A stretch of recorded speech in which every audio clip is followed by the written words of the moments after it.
I believe journaling is a critical tool for us to use in our lives, but so often I come across people who really don't maximise the benefits of journaling because they're making one mistake. And this mistake is simply they don't review what they journal. Hey friends, and welcome back to the channel that helps you to save time and optimise your energy so that you can do what matters most. So today I'm going to help you review your journals. I'm going to share with you 3 simple stages for your journaling that will help you review your reflections and your observations and help you gain traction and make changes into your life that will help you to save time, optimise your energy and lead you to do what matters most. So let's get into things. The first stage when reviewing your journal is to start daily and make sure at the end of each day you put down one learning point that you would take from the day. That might be an experience that you've had, that might be something you've read in a book, but it's a learning point that you think, yes, I would like to see that in my life and I would like to take that forward. So that's phase 1 or stage 1, is to make sure at the end of each day you write down one learning point that you want to take forward. The second stage when reviewing your journal is to do a weekly review. Now this simply entails looking at all the learning points and things that you wanted to take forward from each day of the week, collating them together and looking at them and saying to yourself, well, which of these do I really want to take forward? Which of these is the most significant? Now you can probably take forward maybe 3 of the learning points in a week. Some would have been important on that day but actually on reflection aren't that important. But usually within a week there'll be 1 to 3 items there that you think, actually no, I want to take some action on these. And in order to take action, then you need to kind of go around the next stages of the learning circle. So you need to maybe discuss with someone how to take these forward. So perhaps if you're looking to read more, you find out, well, how do I read a bit more? How do I create that habit?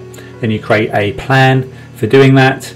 You add some accountability into this. Well, who's going to hold you to account for moving that forward? And then you act and put it into motion. So that's kind of a quick process in terms of a weekly review for your journal, which is stage 2.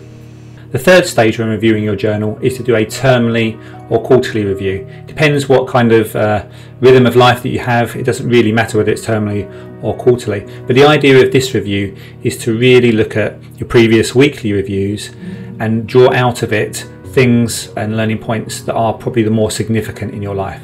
These are things that maybe keep reoccurring over your weekly reviews, which you think, well, actually no, I need to take action here. But these will be bigger actions in life. These will be things like that will require a dedicated time to doing them and implementing them. So something like maybe you're thinking of going to a different country, therefore you need to learn a new language. That is quite a sizable task to undertake.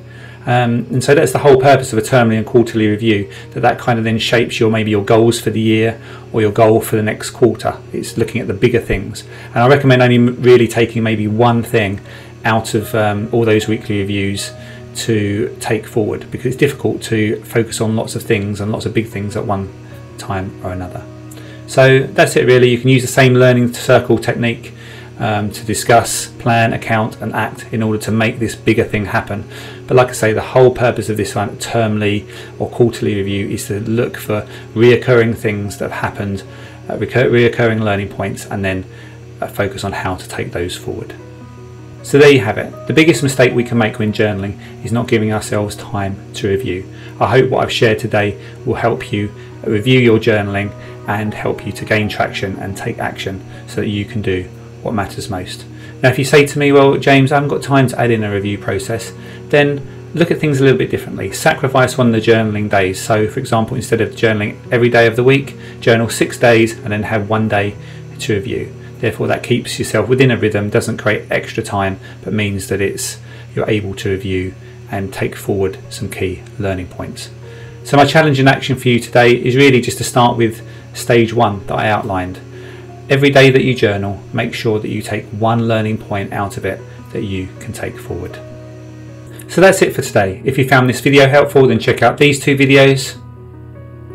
Subscribe to the channel, and remember, be fruitful, and I'll see you in the next video.